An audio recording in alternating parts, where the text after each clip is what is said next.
Ya, Mas Ciko, Pak Pramono jelas mengatakan bahwa pihaknya akan siap untuk mendukung pemerintahan Prabowo Subianto jika terpilih. Ini kita tahu juga santer terdengar sekali, Mas, pertemuan antara Ibu Megawati dengan Pak Prabowo Subianto. Apakah ini juga strategi pamungkas yang akan dilakukan, mengingat Pak Prabowo Subianto adalah tokoh sentral yang perlu sekali tentunya menjadi pertimbangan untuk mendapatkan dukungan? Jadi maksudnya pertemuan Bu Mega dan Pak Prabowo topiknya salah satunya adalah pilkada gitu. Itu maksud pertanyaannya. Saya rasa enggak. Mungkin Saya nggak? rasa sangat jauh dari itu ya artinya. Enggak, sangat tidak mungkin. Itu kan mengecilkan seorang Prabowo Subianto dan Ibu Megawati Soekarno Putri. Ini dua tokoh bangsa. Yang satu adalah Presiden kelima Republik Indonesia. Dan kalau pertemuan ini akan digelar sebelum Pak Prabowo dilantik, tentunya akan bertemu dengan seorang presiden terpilih. Gitu. Atau kalau sudah dilantik akan bertemu dengan Presiden Republik Indonesia.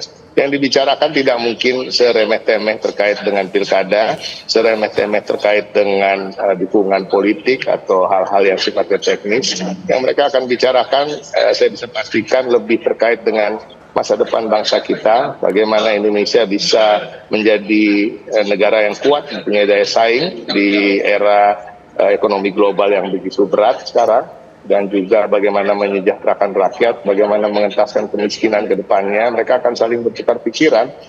Mungkin juga Pak Prabowo akan meminta wejangan dan nasihat tentunya dari Ibu Mega yang lebih senior dan pernah menjabat sebagai presiden sebelumnya. Dan semua pembicaraan akan terkait dengan hal-hal tersebut. Tapi saya ingin menegaskan ya bahwa pertemuan tadi dengan Pak Prabowo, dengan Pak SBY, dengan Pak JK dan juga itu adalah sebuah sesuatu yang ingin Mas Pram juga tunjukkan ke masyarakat bahwa dalam kontestasi politik banyak perbedaan pilihan politik, semua bisa tetap bersatu, bisa tetap bersilaturahmi tanpa ada sekat-sekat, dan juga Mas Pram juga menunjukkan karakter dia sebagai seorang pemimpin yang mungkin masyarakat belum begitu mengenal. Seorang Pramona Anung, karena beliau lebih banyak berada di balik spotlight, di belakang spotlight, tidak mau tampil ke depan karena memang tugasnya selama 10 tahun terakhir sebagai Mensesnek. Tapi kalau kita bicara soal elektoral, Mas Pram juga tidak diragukan karena 4 kali beliau terpilih menjadi anggota DPR RI, artinya beliau ketika berkontestasi, beliau orang yang menangan, bukan orang yang kalahan. Dan ini juga harus diketahui oleh masyarakat. Jadi banyak sisi yang Mas Pram harus perkenalkan kepada masyarakat tentang dirinya. Karena kita harus akui Mas Pram ini tingkat pengenalannya masih di bawah 50% di Jakarta. Berbeda dengan Kang Emil yang tingkat pengenalannya sudah memasuki angka di atas 90%. Artinya masyarakat sudah tahu siapa Ridwan Kamil. Nah, Mas Pram juga harus menunjukkan siapa dia, siapa karakternya, seperti apa beliau akan mengelola pemerintahan daerah ini, Jakarta khususnya ketika beliau menjabat, dan salah satunya beliau menunjukkan bahwa hubungan pusat dan daerah akan beliau jamin tetap baik, dan ini akan menguntungkan rakyat Jakarta. Saya ulangi lagi, karena hubungan pusat dan daerah yang buruk itu akan menunda-nunda anggaran yang diperuntukkan untuk kesejahteraan rakyat. Ini akan juga menunda-nunda pembangunan yang ditujukan untuk hal-hal yang progresif bagi sebuah kota, dan ini harus kita hindari. Dan kembali lagi saya sampaikan seperti di segmen pertama tadi, bahwa di 545 pilkada, kalau TV One mau wawancara semua calon kepala daerahnya, tidak mungkin ada satupun yang mengatakan, oh saya akan berseberangan dengan pemerintah pusat. Oke. Bang Dev, mungkin bisa dijabarkan juga ya ketika melihat bahwa upaya yang dilakukan sekuat tenaga oleh dari pihak PDIP tentunya untuk bisa meraup ceruk-ceruk dari pemilih Pak Prabowo Subianto. Bagaimana ini langkah terdekat yang dilakukan dari Ridwan Kamil dan juga Kang Susono atau Mas Susono?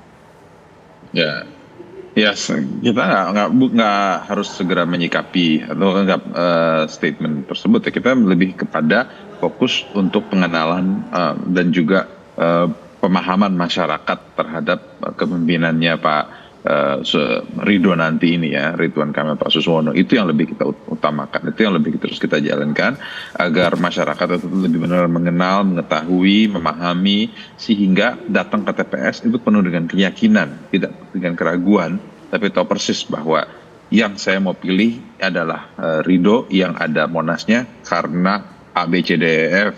GHIJ sepanjangnya lah, karena kan macam-macam programnya yang berkaitan dan berkenaan dengan kehidupan masyarakat DKJ dalam sehari-harinya. Apakah itu masalah pendidikan, masalah kesehatan, masalah infrastruktur, masalah hunian, terus juga masalah kesehatan alam ya, apakah tentang polusi dan segala macam, itu semua kan sudah kita sampaikan terus dan tidak akan berhenti, terus kita akan lakukan sampai dengan hari H pada saat pencoblosan atau pada menjelang masa tenang nantinya. Nah itulah yang terus kita genjot agar masyarakat itu yakin ya, dan juga percaya diri untuk memilih pasangan Ridho ini. Oke, Gitu. Mas Adi, ini tinggal beberapa bulan lagi pilkada ini sudah di depan mata, tapi bagaimana ini kita melihat dinamikanya ke depan? Apalagi jika betul nanti pertemuan antara Bu Mega dengan Pak Prabowo, seberapa signifikan ini berpengaruh sekalipun kalau kata Mas Ciko ini tidak membahas soal pilkada? Kalau ingin dikait-kaitkan soal pertemuan antara Megawati dan Prabowo Subianto, pasti dalam konteks bahwa suasana politiknya harus lebih kondusif ya. Terkait dengan pilkada Jakarta salah satunya siapapun yang menang nantinya ya, ini adalah soal tanding persahabatan saja. Tak ada lagi huru-hara, tak ada lagi kegaduhan yang kemudian itu bisa berdampak secara signifikan bagi stabilitas politik secara nasional. Itu konteksnya. Karena pertemuan antar tokoh itu tentu untuk meredakan bagaimana tensi persaingan residu Pilpres 2024 itu tidak berlanjut di pilkada. Itu satu ya. Yang kedua saya kira memang besok ini kan sudah mulai pengundian dan penetapan calon ya, bahwa pastinya ke depan semua calon ini akan gaspol. Kalau Pram itu pasti salah satu yang akan terus dilakukan meningkatkan popularitasnya. Karena per hari ini popularitas Pram ini kan tidak sekuat Pak RK. Tingkat pengenalannya masih kalah dibanding RK ya kalau kata Mas Ciko. PR terbesarnya meningkatkan popularitas dan plus elektabilitas. Sementara kalau Pak RK ini sudah populer dia. Tinggal bagaimana menerjemahkan orang-orang yang selama ini kenal itu suka dan akan memilih nantinya di TPS.